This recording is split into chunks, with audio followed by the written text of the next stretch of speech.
നമസ്കാരം, വിനോദ് കുമാർ. ഇംഗ്ലീഷ് ഭാഷയിലെ വേർബ്സുകളെ, ക്രിയകളെ പ്രധാനമായും രണ്ടായി തരംതിരിക്കാം. ഒന്ന് മെയിൻ വേർബ്സ് അഥവാ പ്രിൻസിപ്പൽ വേർബ്സ്, രണ്ടാമത്തേത് ഓക്സിലിയറി വേർബ്സ് അഥവാ ഹെൽപ്പിംഗ് വേർബ്സ്.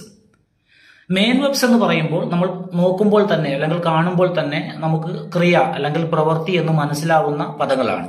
ഉദാഹരണത്തിന് പോകുക, വരിക, ചിന്തിക്കുക, കളിക്കുക, ഓടുക, ചാടുക, come, go, think, play, help, jump തുടങ്ങിയവ.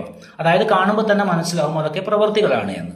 എന്നാൽ മറ്റൊരു കൂട്ടം വേർബ്സുകളുണ്ട്. അവയെ സഹായക ക്രിയകൾ എന്നാണ് പറയുന്നത്, അഥവാ ഓക്സിലിയറി വേർബ്സ് അല്ലെങ്കിൽ ഹെൽപ്പിംഗ് വേർബ്സ്. കാണുമ്പോൾ അവ ക്രിയകളാണെന്ന് നമുക്ക് മനസ്സിലാവില്ല, അല്ലെങ്കിൽ വായിക്കുമ്പോൾ അത് ക്രിയകളാണെന്ന് നമ്മൾക്ക് ഒറ്റ നോട്ടത്തിൽ മനസ്സിലാവില്ല. അത്തരം വേർബ്സുകളെയാണ് നമ്മൾ സഹായക ക്രിയകൾ എന്ന് പറയുന്നത്. ഹെൽപ്പിംഗ് വേർബ്സ് എന്ന് പറയും ഇംഗ്ലീഷിൽ. Is, am, are, was, were, do, does, did, have, has, had, can, could, may, might, shall, should, will, would, must, need not, dare, used to, ought to. Okay, ഇത്തരത്തിലുള്ള ഒക്കെ വേർബ്സുകളെയാണ് നമ്മൾ എന്ത് പറയുന്നത്, ഹെൽപ്പിംഗ് വേർബ്സ് എന്ന് പറയുന്നത്. ഈ ഹെൽപ്പിംഗ് വേർബ്സ് എന്ന് പറയുന്നത് ഇംഗ്ലീഷ് ഭാഷയുടെ ഒരു ജീവനാഡിയാണ്. അവയില്ലാണ്ട് ഭാഷയ്ക്ക് നിലനിൽപ്പില്ല. അവ ചോദ്യങ്ങൾ ഉണ്ടാക്കാൻ സഹായിക്കുന്നു. അവ നെഗറ്റീവ് ക്വസ്റ്റ്യൻസ് നെഗറ്റീവ് ഒരു സെന്റൻസിന്റെ നെഗറ്റീവ്സ് ഉണ്ടാക്കാൻ സഹായിക്കുന്നു. നെഗറ്റീവ് ക്വസ്റ്റ്യൻസ് ഉണ്ടാക്കാൻ സഹായിക്കുന്നു. ടെൻസുകൾ ഉണ്ടാക്കാൻ സഹായിക്കുന്നു.